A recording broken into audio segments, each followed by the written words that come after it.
Алтынай Кожобекова, мекеним. Алыс жакта жүрөм ата мекеним.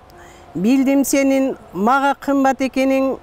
Алмаштыргыз башка жерге эч бирин. Манас атам уран салган жерлерин. Улуу элим басып өткөн издерди бербегин деп айтар элем сиздерге.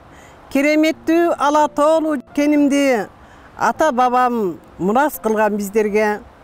Канча өлкө Кыргызстанга кызыкты, даала ирет уруш кыргын кылышты. Намыстуулар коргош үчүн мекенин, баатыр балдар өз жандарын кыйышты.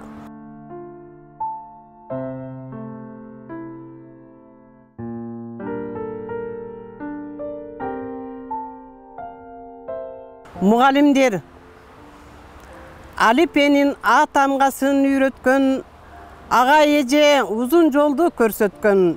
Түйшүк тартып ойлобул кыздардын, билим берип жаны тынбай күн өткөн.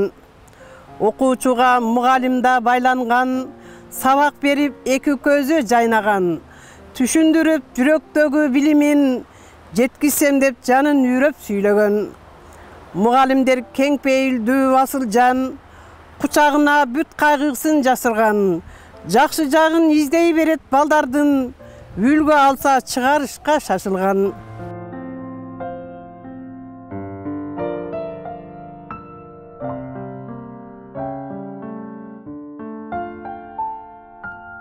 Терметип ак бешикке баккан эне, уйкусун бала үчүн бөлгөн эне. Чоңойтуп эр жигитке жеткизгенде, кан жутуп тиликке бара болгон эне. Дирилдеп эмчек сүтү аккан эне, тамырдан кан аралаш төккөн эне. Көз жашын тыя албай, өлө албай, алсырап мууну бошоп күйгөн эне. Күйүткө ичи толгону шорду ата, сен өлгүчө мен өлсөм деп күйгөн ата. Көз алдына бүт кылгынын элестетип, өрттөнүп жаны сыздап турган ата.